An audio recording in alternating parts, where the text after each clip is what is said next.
Welcome to No Limits to Success, the podcast that empowers you to break barriers and achieve your dreams. Hosted by Les Moyer, this show brings you inspiring conversations with trailblazers who redefine success in business and life. Les interviews guests ranging from startup founders to industry titans, uncovering their hard-won wisdom, innovative strategies, and the mindset that propelled them to extraordinary heights. Get ready to unlock your potential and discover that in the world of success, there truly are no limits. Mate, thank you again and welcome. Yeah, morning, Les. Thanks for having me on. It's brilliant to be here. Yeah, it's brilliant. It's evening here, but I love this, the ability to be able to do this internationally and just be able to connect with so many people. We were just talking about some pretty amazing connections that we have in common, and the fact that I was right near you a week ago, but this is good. Want to get to know a bit more about you, share with our audience some of the insights you can share, mate. Give me a little bit of your history. I'd love to know some of where you came from and what you've done, and I guess what you do now, and how you've got to where that is. Yeah, right. So I call myself a $1 billion brand advisor because I am. I've been part of organizations that have, in the departments I've worked on, I've been part of. I can't say it was all me. Okay. You know, businesses run on many people. I left school at 16. It felt like I dropped out. I went to a really good grammar school and I left. And I'll come on to that, but it was a neurodiversity related thing, I believe. So I got into work, worked for a few years, and then ended up at a company called Ted Baker, who is a fashion brand who sadly went out of business not so long ago, just a couple of years back. But at 20 years old, 1999, pre-digital, I was in buying and merchandising. So I had a lot of influence, as in I spoke to all the shops and I knew every style in the business. I was well connected in the business. First kind of clue why that went through my career as well. And the business went from 20 million to 105 million in those 5 years I was there. Phenomenal. We talk about winning the Premier League. If we were talking football analogies, well, my trophy cupboard at 25 was full of Premier Leagues and I believe Champions Leagues as well. Yeah, it was a brand that was hot on customer service, hot on quality, and we did it with zero marketing budget, which is a story in itself, by making the windows move. That was really our key play, and then the in-store and retail theatre experience took over. Can I jump in there and ask you, like, in that development of and building of that brand, and I guess even your personal brand, where you, I have an opinion on it, but what do you think makes the biggest difference when you're shifting that and growing so fast and hard? Yeah, how do you grow so quickly? Yeah, my opinion is that connections is probably the biggest thing that helps that. Some people think it's what you're doing it, but a lot of the time my feeling is it's about creating and building positive connections and giving value to people. And I'm just wondering if that's your so within Ted Baker there was a supreme level of confidence in what we did. So belief and confidence were one thing. I have gone through almost a 30-year career, and the further into the career I've got, the more I've realized it's 50% people, 50% skills. Yes, 100% is your 250s, right? And at Ted Baker, what I learned there was an extreme amount of energy. Nobody had an office. It was open plan. Everybody was involved. The CEO even took me down the shop one day. He started talking to the store staff. He turned around and he said to me, what the fuck are you doing? Pardon my language. You know, what the F are you doing? So what do you mean? He said, this is your business. You run it. And he said, well, no, it's my business, but this is your business. Next room, get in there. So I was allowed to make decisions, big decisions, and run things in a safe way. You had permission to do that as well. So there can never be one ultimate leader. I've seen dictatorships, for want of a better word, And it's only when the team pull together, you know, and in life as well, we over me. Yes. You know, not me, we. How do we move from the me to the we? If that's a question you're asking yourself. Yeah. But I think it's that's quite often what I've seen in businesses, especially as they're growing from that entrepreneur. What I say is from becoming a pirate to becoming a navy, is that there's often the bottleneck in the leader. And I think because there becomes this point where they're the only pivot point and they get overwhelmed. Whereas delegating and allowing decisions lower down in the tree and on the floor, and being able to allow people to make mistakes, and still encouraging them, it makes a huge difference. I think Because so. what it does is give them power and also confidence. There's that, you know, if you want to get rich, you can't do it all yourself. You're going to have to pay people. Your return on time investment, roti, not the delicious Mhm. curry snack, return on time that is so important, right? And you have to really recognize, where are you working on the business? Where are you Mm. working in the business? And where are you working out of the business? And I think you can only get to about 200,000 on your own before you need people. And it's not a big amount of money as well. But something you touched on there that is equally important in every single business, whether it's internally or Mhm. externally, is friction. Where is the friction in the business? That has got to be almost like the 101 when I start with a brand. What's the objective? We want to hit 20 million. Okay, what's the strategy? Marketing. And what are the tactics? We're not on TikTok, we're not on Pinterest. So we've got the objective, we got the strategy, and we've got the tactics. Sounds easy, but the first question I ask is, before we do any of that, what's broken?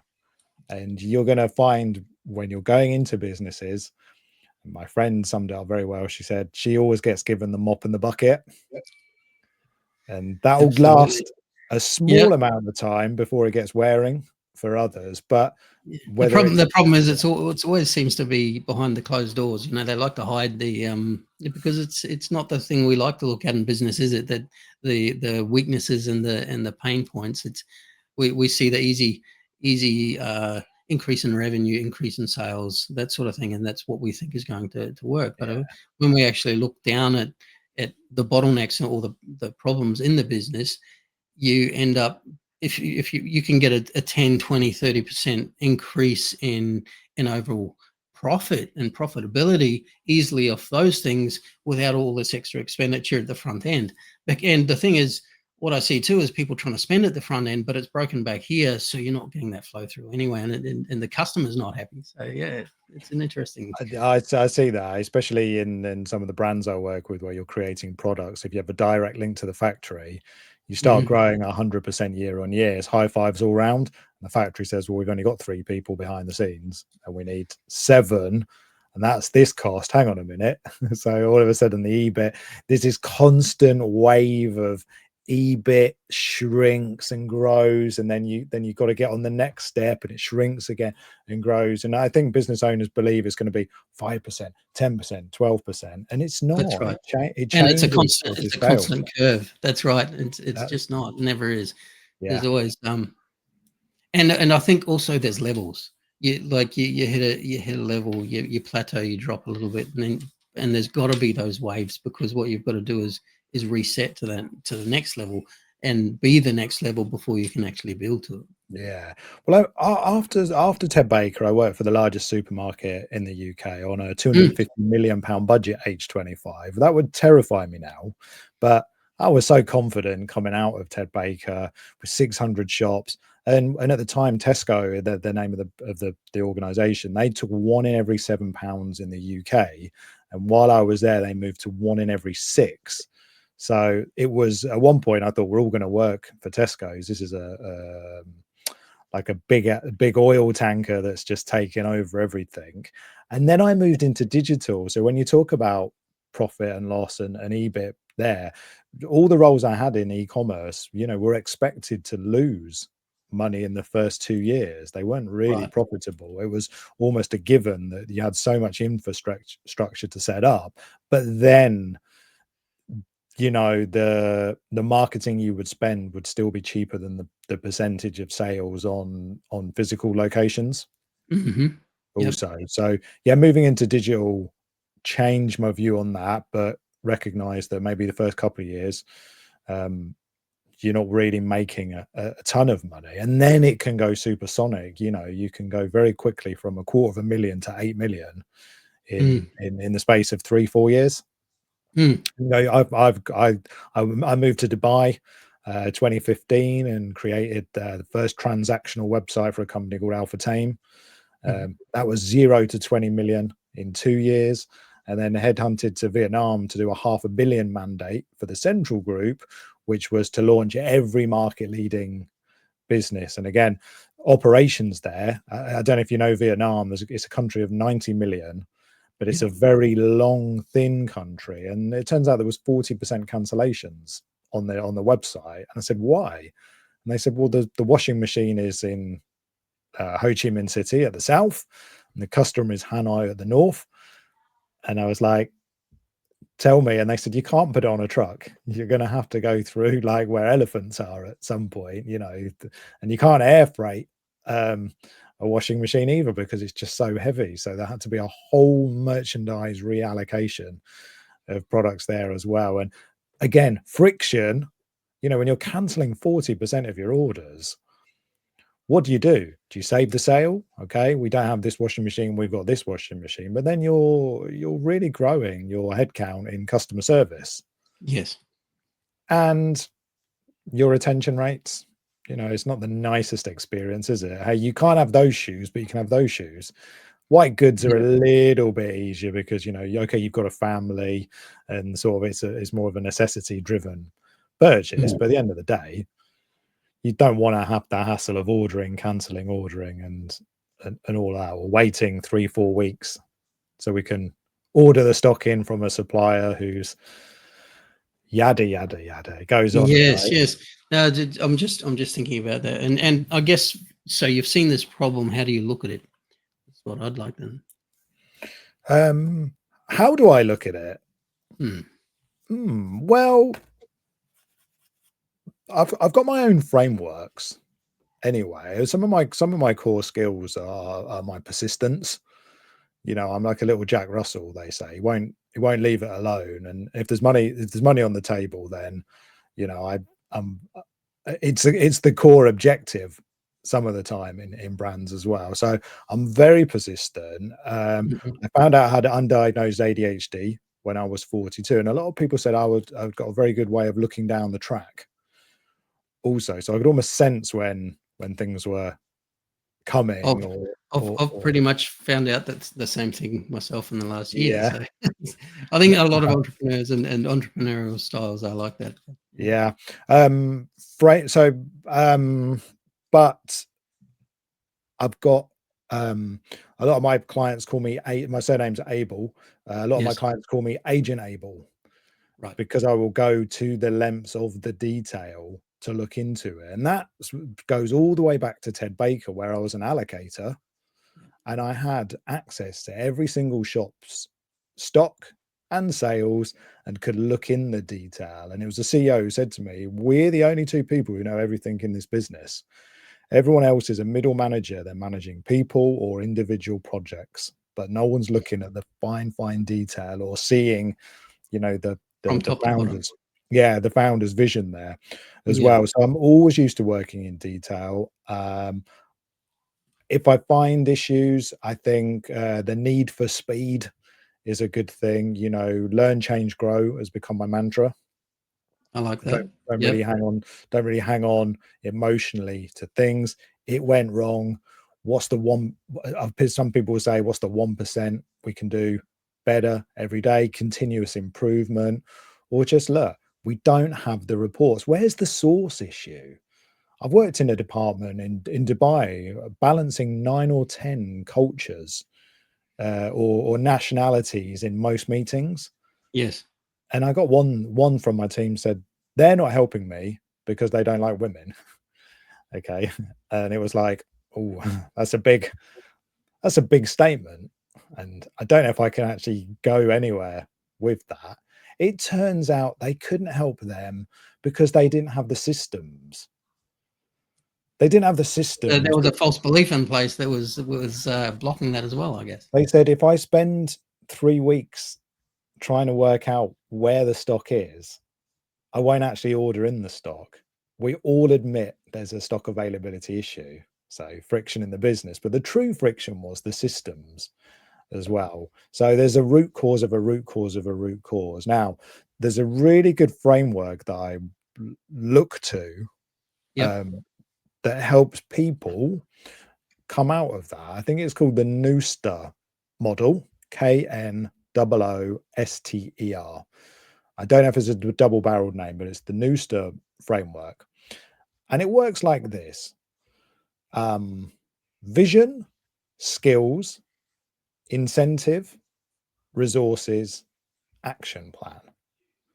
Have a look at all of those 5 and work out where the problem is. And it goes like this. If there's something wrong, the psychological impact will be this. If there is no vision, there is confusion. If there are no skills, there is anxiety. If there's no incentive, there's resistance. If there are no tools, there are frustration. And if there's no action plan, then there are false starts. Hit all 5 of those and you can make change. Be an agent able and get in the detail, get your hands dirty. You will find so much more, and your planning for next year will become clearer, because it's not just guru fluff. It's not just hypothesis. It's not, we're not sending enough emails, or you're not posting on social media. All the numbers come to light. There can be no shortage of business libraries that hold your data, that give you the patterns that can then create the progress. Yes, 100%. If you don't know your numbers, you can't diagnose anything. And if you aren't collecting them, if you aren't tracking something, that's not where we're going to be able to make change, right? So no, I love that. And then once you do find something, speed of implementation. I love that. Yeah, that's it, man. The speed of implementation that can set people apart. Sometimes that action plan, once had a designer who created the most beautiful experience I've ever seen. Everyone was going, have you seen what the designer's done? Show me. Wow, we're going to make a load of money. Okay, go speak to who, right? 3 weeks later, how are you getting on? Nothing. No movement. Couldn't do the action plan. Not their fault. It's just their thing. I've had my team, though, design the emails first time and third time regularly. And I said, how come you get it right first time, sometimes, and third time? I'll take a revision, but another one, and all of a sudden it's 5 o'clock. We started this in the morning, and this was supposed to be out by lunchtime, and it's 5 o'clock, and we're all going home. It's been a long day, and still. And someone said, sometimes we don't know what you want. I said, it was down to my vision as the leader, as the head of that team or that project. I didn't impart the vision correctly, so there was confusion, and so they did it all on time to cost, blah blah blah blah, 3 times. Still, like, so that came to me, and I got really interested in that framework just because of that. Well, that's and that's why it needs to be up front, right? The vision. I think that's really important. Okay, this is gold. And so how do you help people, David, now? Because obviously you've got all this experience and knowledge and these frameworks. How do you help people develop their own business? Yeah, well, I think when I reflect on my career, you have to have a burning desire to start off with. I've done many things in my life, and each of them have because I've had a burning desire to do it. When I haven't had a burning desire, that's when it hasn't worked. Funny enough, I started off, I wanted to be rich. That's all I wanted to be. Okay. And then I was like, well, I want to earn more than my parents. And then I was like, I want to be a company director. And then when I was on a board with a $500 million mandate, it wasn't what I wanted. I wanted to be a good dad. So I changed. Then I wanted to be a business owner. Then I wanted to know myself. Then I wanted to be a mentor. Then I wanted to be an author or be shoulder to shoulder. And then I wanted to do media, right? And now I want to inspire others. So there has to be a burning desire. Yep. Is the first place. And I think some people think that's a one and forever thing, but I believe that every time, like to happen to you, it shifts and changes because when you achieve goals, when you achieve success, even failure, and I don't think failure is a bad thing. I think sometimes it's simply a learning lesson along the road to success. But then your goals, your personality, your learnings all come together, and you shift in what you want, where you want, and who you want to be. You got it right. And as you can see, one's money, one's personal. You know, we've got IQ, EI, emotional intelligence, we've got spiritual intelligence, heart intelligence, all leads to positive intelligence. So I'm a positive intelligence leader. I've got still a very successful business advisory brand, the Digital Lightbulb. This came about after Vietnam. I got home just 2 months before COVID, so I would have been locked out of the country and locked in Vietnam for 2 years. That probably would have been the end of my marriage and given my kids an awful start to life. So I'm very grateful on a personal level. But I helped a friend who had a personal training business, and I was looking to name my own business, the Digital something. I couldn't find a name. The Digital Works, the Digital Shelf, the Digital, everything was taken. And they just wrote on LinkedIn, it's on there in one of my testimonials about 4 or 5 years ago, Dave is my light bulb go-to for ideas, always on hand. I was like, wow. They said, do you know what I mean? I said, perfect. Looked up the Digital light bulb, and there it was. So I started helping brands, turned them from 4 to 50 million in the first 3 years. So I was like, okay, I'm good at making money. But people started coming towards me as well who needed mentorship, and I had more time. I was also picking up my kids at 3 o'clock and doing the after school clubs. So I was able to balance the first kind of fractional roles, fractional CEO mentoring, fractional just chief marketing officer, mentor, father. 2 years ago, my business pivoted when I co-authored a book with a man called Joe Foster, the founder of Reebok. Yes. I've interviewed him too as well. He's a brilliant man. He's a superstar. He really is. And he's just such a gentleman, right? He's so warm. Yeah. He actually gave me the confidence because of all the CEOs I'd met, some were just, the door was locked to their boss. You couldn't speak to the boss's boss. He is the boss. Okay, when we're talking 9 to 900 million in 4 years, I've pulled some stunts and made some money, but my business never went from 9 to 900 in 4 years. But he is the most authentic, and talks about vulnerability and losses, and it took him 10 years and the path isn't straight and has had personal things. So how to survive and thrive really was an opportunity for me to come out and say, look, a lot of the struggles I've had have been internal, whether it's post-traumatic growth, whether it's undiagnosed ADHD and all the other reasons, but I've found myself in a way. So I co-authored this book, and then I was invited to a tech talk in Transylvania. And the first person I came face to face with was Queen Diambi, who is a queen of Congo, the head of the Bakwa Luntu people, 3 million people in the second largest rainforest in the world. Someone who was in the White House, the head of philanthropy for Microsoft under Bill Gates, professor from the Vatican. I was like, this doesn't feel like a tech conference. This feels like I'm at the global intersection of world changers. Absolutely. Yeah. And when you find yourself in the room like that, it's just, it lights up, right? Like a light bulb. You got it right. It's so inspiring. And the light bulb was meant to be light bulb moments for business owners. But the what do I say?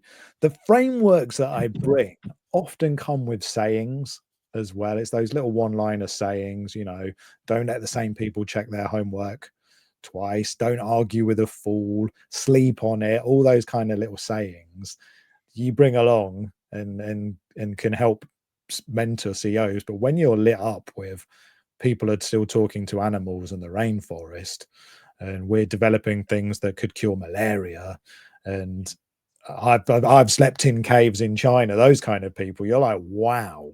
So yeah, the Digital Lightbulb pivoted to not just business but purpose led. I created a podcast off the back of that, which is now, I would say, a free mentor audio platform. I find the life in success. Mine's called the Success Nuggets. Yours is called No Limits to Success. So we're both trying to find the same thing, but I like to center on the life behind the success as well. And as you mentioned, Joe Foster there, you know, he really was. It's about having fun, right? Let's cut to the chase. If you're not having fun and meeting people with things in common with you, you're not in the right room. Forget how much money you're making.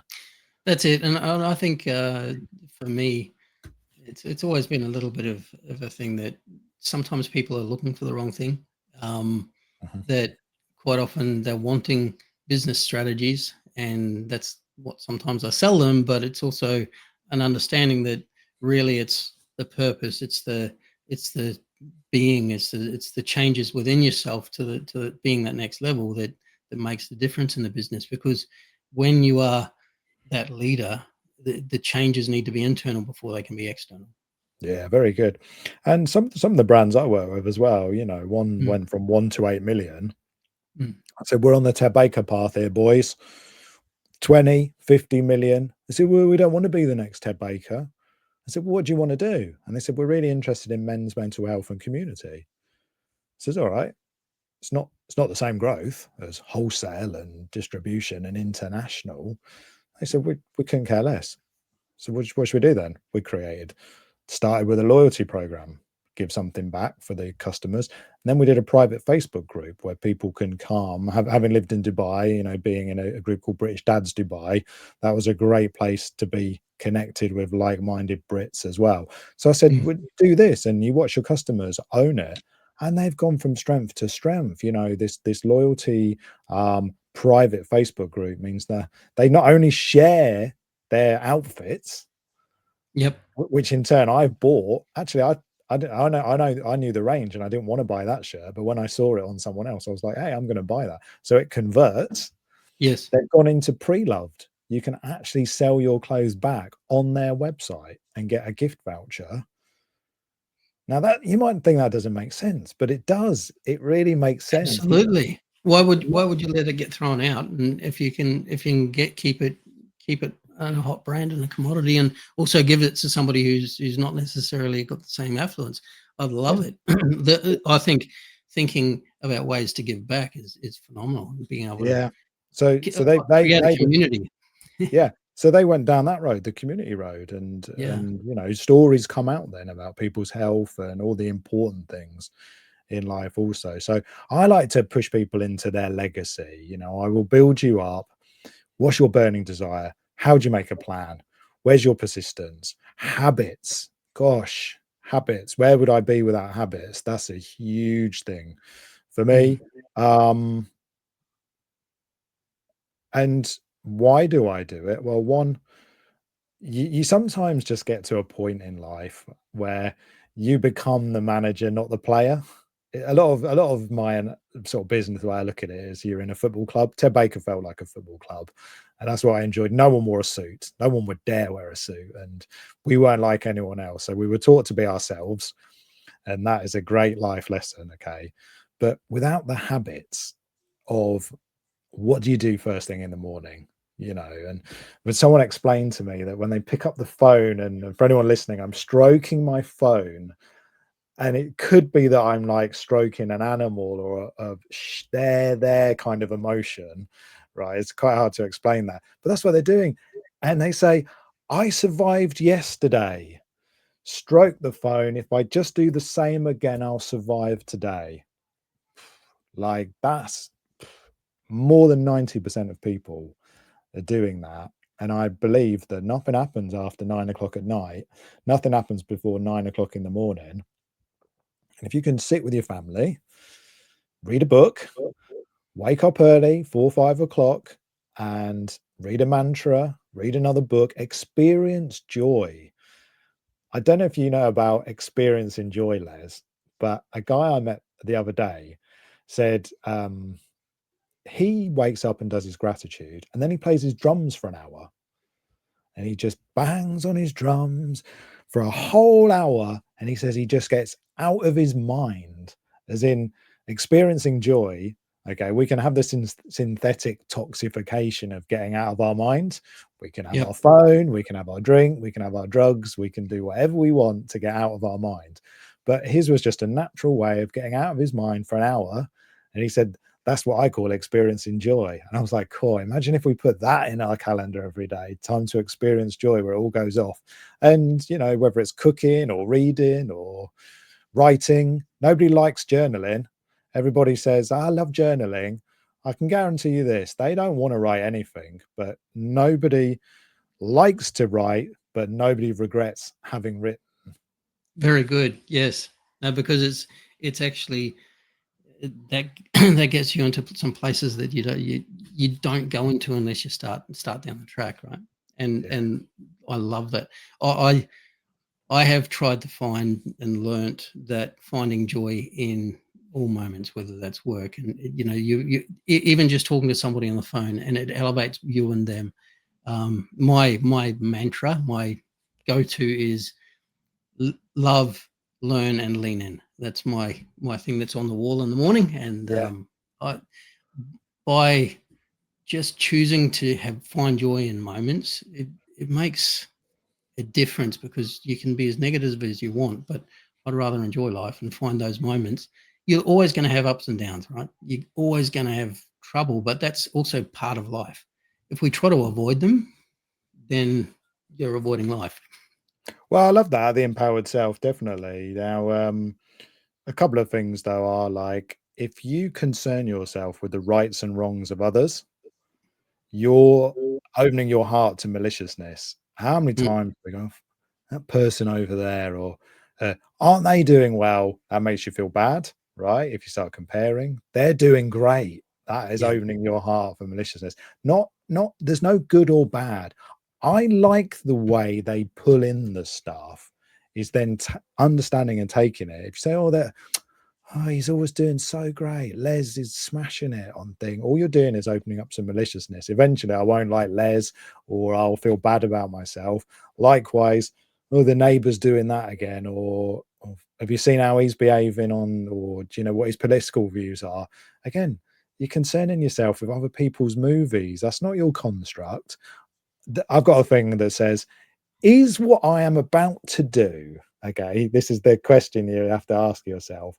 You get off a call and you go, whew, right, is what I'm about to do going to improve A, my health, B, my relationships, C, my business, or D, my community? If the answer is no, don't do it, right?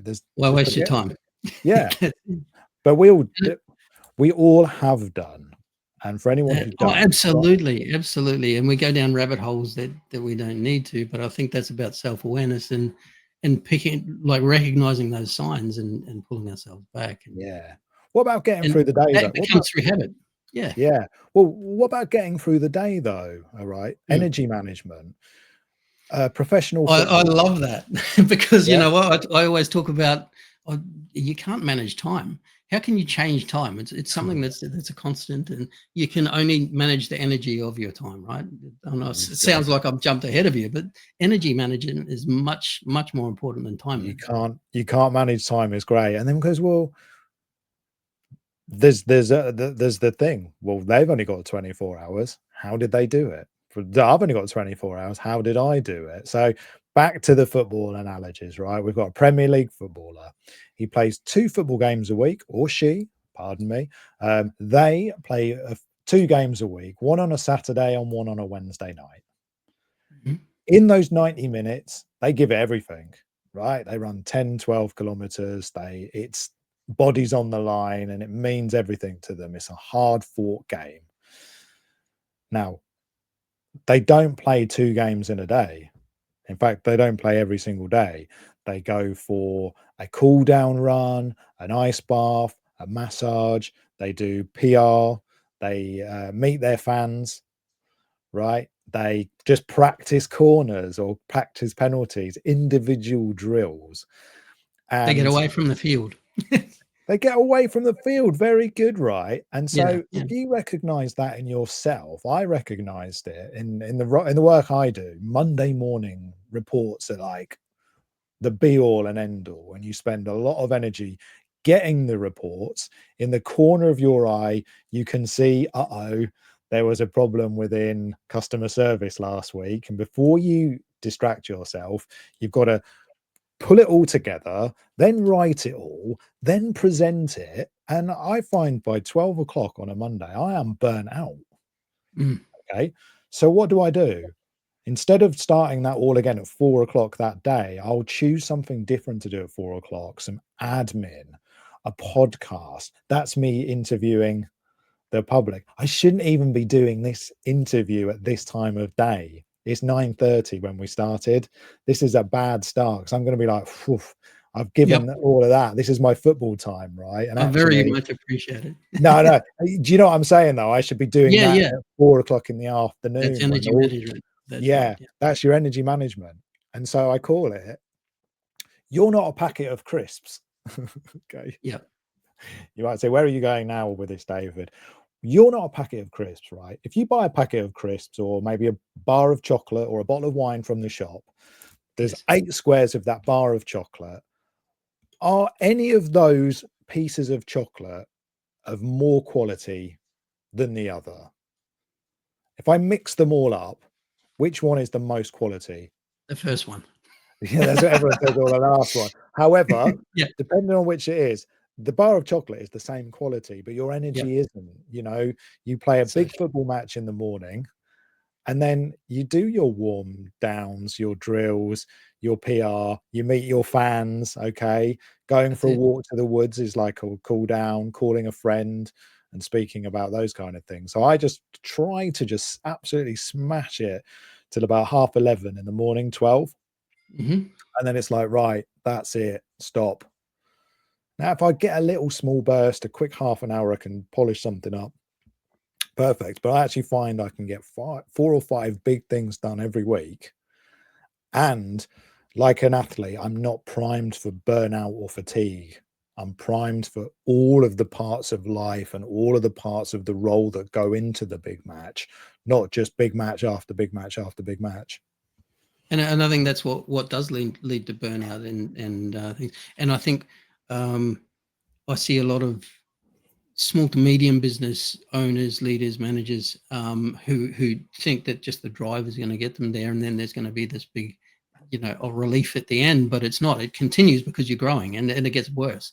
And I think it's the strategies, it's the management of that, and understanding of that, understanding of your own body, understanding of your mind.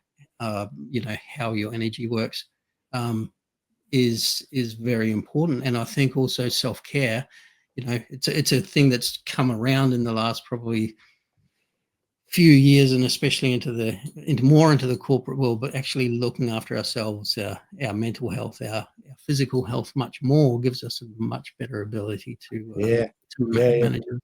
I went to a local business event a couple of nights ago. It was down the pub. It was a real random selection. And one of the guys down the end said, I'm just a boring accountant. And I was like, okay, fair enough. Right. But once he started talking, he started saying, with my team, we go boxing together, boxercise. And it turns out, more and more good stuff he was doing as well was fantastic. And just his pitch wasn't so good. No, it wasn't really, but it took him. Some people just take a little moment to get into it. They don't realize what they got. And I said, you got absolute gold there. People aren't looking after their teams, and it goes even further. There's a guy called Terry Kyle, who anyone must look him up, and I'll shout his book out at the end. But what he does is he puts together within his staff initiatives. Everyone's got a dollar against the head count. So let's call it $150 for things. Now we could have a pizza party every month at the town hall, which everyone hates. We could do some force fun down the pub that someone's probably going to get sacked because they've got a drink problem or something, you know, and then have a fight with two guys, have a fight with each other and all those sort of wrong things. But he kind of pushes them into what do you want to do? What would really be a big ambition for you? And he said quite a lot of them go skydiving together, wow. you know, and it costs the same for them, for three of them to go skydiving, face a fear and all the brilliant stuff, and you know, the awakening and awareness, the endorphins, all the good things, and especially the connection, the team bonding, and you're right. So you're in a van, you're in the plane, you're afterwards, whatever. you're excited. And we should talk about 7-Eleven-4 actually, based on that. You connect to 7-Eleven-4 in one day, as well as getting something out. You go, I love working here. I absolutely love working here. But he's just said every person's got $150 on the P&L for their thing. And, you know, not everyone does it because a few people are scared of heights. But he said quite a lot of them get to go and achieve dreams together. Shall I tell you how that links to 7-Eleven-4? Yeah. Shall I tell you that links to 7-Eleven-4? Oh, I love it. Yeah. If we have time. I've heard that through Dent. Is that through Daniel? No, okay. Sorry, no. I don't know where it's come from. But the more I look, the more I see it. So do you know how it works, 7-Eleven-4? Is it 7 touch points? 7 hours, 11 touch points, and 4. Almost. 4 channels. So 4 touch points. Yeah. Sorry. 4 touch points, 11 interactions, and 7 hours. Gotcha. Yeah. Okay. So you and I, we've met on email. We've met here. We'll have a social follow-up, and then we can just connect. There's 4 channels, quite easy, and they'll be back and forwards. You like a post of mine, I like a post of yours. 11 interactions is quite easy to get to, but 7 hours is quite hard. And I was at an event recently where one of the guests I'd met on 3 different channels, and we had lunch, we watched the talks, and we had dinner. And at 10 o'clock at night, they tapped me on the shoulder and said, I'm off now, but I must call you for some help. And I was like, that's the 7 hours built up there as well. But if you go skydiving, and we start at 10 o'clock in the morning and 5 o'clock at night, and if you think of 4 touch points being, maybe we had breakfast, maybe we do the safety briefing, maybe we do the experience, and we go for a drink afterwards. You've done 4 channels. I've met people where I've been at a talk, we've been to the zoo, and then sat on the plane on the way home, and been connected on social media, and had very successful working careers together. You know, relationships, collaborations, recommendations. Yeah, it's because we've built a trusted, authentic amount of time and interactions and different channels. We've seen each other, and if they like it with you, they'll like it with everyone else, good and bad. So you can't be me here in person and me here on social and like that. You smell a rat, you know. Absolutely. Yeah. No, I think that's that is something. I heard it. I think it's based on some Google stats. I heard it through Daniel Priestley, who's but no, I love it, and it went. That makes total sense when I saw it, because it's based really, if you look at underneath, how we are as social creatures. You know, trust building was something that happened over a period of time in different circumstances. You didn't build immediate trust and rapport. It was something that was developed over time, and obviously they've measured it now, which just makes it easier for us to understand and go statistically, and really important to know if you're trying to build a network. That's it. Well, you know, and same for D2C brands, you know, as well. You've got a Facebook ad, you've got a website, you got an email. You get on for it. Business owners think you have to convert with one sale. I think one of my nuggets that I wrote in the book was you can't just convert with one. You know, you have to take them there. My mate calls it jab, jab, hook. And then you know, you 2 little soft ones and then a big one, the knockout blow. Yeah. Jab, jab. Absolutely. Hook. You don't go and ask somebody to marry you on the first date, right? Les, will you marry me? Yeah, well, that's it. Well, okay. Yeah, no This is different, David. Have they before? Yeah, no, you wouldn't though, would you? And it's like, would you like a drink? Shall we go for a drink? How about dinner? Some flowers and chocolates. And that is really the way it goes. And that's why I think podcasting is such an interesting tool for business owners. I've done 54, quite a few of those, about 40% of those have turned into working relationships as well. Just from that, hey, I like you. It's almost like nice shot on the pool table when you see someone on LinkedIn. Absolutely. Nice shot. Do you fancy a beer is the intro call. Podcast is dinner because it's more formal, and then the flowers and chocolates, all the love bombing, and the wow, Les was a great guest on my show and all that. And I had a role that came from my kids' head teacher. I invited him on the show, and he didn't want to come because he didn't think he was incredible enough. And I said, no, you inspire me as much as anyone. 3 weeks later, he said, Mr. Abel, I'm not sure if there's be interest, but would you come and help us revolutionize our school TV? Paid. I said, I'd be delighted. And myself and Liv, who works with me, go down, and we are just like, it just melts your heart seeing motivational messages, doing a purpose-led projects where we're trying to bring parents and children closer together in the evening, improving focus, reducing absenteeism, improving grades, and having less parent-teacher conversations at the end of the day. Now, there's some KPIs that's what I want to get on board with these days. So instead of I've made £1 billion, dollars, whichever way you want to call it. Now, can I make it's $1 billion? Like you won that game. Let's do something that matters, right? It changes, and it can be something that lights your heart up. It's just that's the one. Yeah. Oh, and I guess one last one is be happy for other people. Why I want to do the mentalist thing is, right, your body doesn't know who it's happy for. You know, be happy for someone else. Your body is just going to be just as happy. They don't know that's not you. As long as you're happy for other people, then that's one way to improve your chances of happiness. I think be happy for more people. You can't just be happy for yourself all the time. You have to be in a state of contentment. Otherwise there's chaos and you bang into the ups and the downs all the time. And as you know, with ADHD, it can be really exciting sometimes to get some stuff, and you can't get ruled by the moment, whether it's good or bad. It's just, I loved that.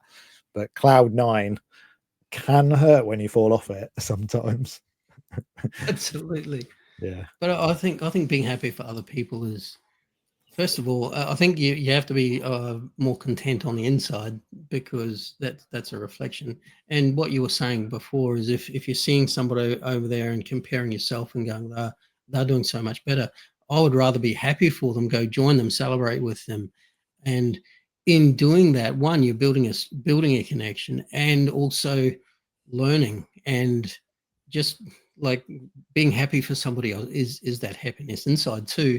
You're getting all the positive hormones, the things that will help give you back energy, because to maintain energy, I think that's part of management, is generally being able to lift other people up. 100%, mate. 100%. Yeah. Loving it. Mate, we align very much on a lot of our thoughts. So brilliant. What a great conversation. And look, you've got so many insights, and there's so much depth there. You've given so much gold tonight, but this morning for you, thank you. And thank you for taking the time. For anybody who's listening to this, how can they make contact with you, connect with you, listen to your podcasts? Oh, thanks, Les. Yeah, no, it's an absolute pleasure coming on. Maybe it was a good time coming on first thing in the morning when I was up for the big game as well. And great to support No Limits to Success as well. It's a brilliant thank you very show much. you got going on, Les. People want to find me, well, start with the free mentoring podcast. It's called The Success Nuggets by David Abel. You'll find it on Spotify, Apple. If you want to connect with me on LinkedIn, please do. David Abel, ABEL. If you want to come on Instagram and see a bit more where I'm at, The Digital Lightbulb. I'm everywhere and I'm anywhere and I'm available. Come and get in touch and enjoy what I do, I hope. And if this show has lifted you up in any way, great. Be persistent, make a goal, and have a burning desire. Absolutely brilliant. Thank you, David. And you and I will connect more and have more conversations. I'm looking forward to that. Thank you so much. Definitely. Thank you, Les.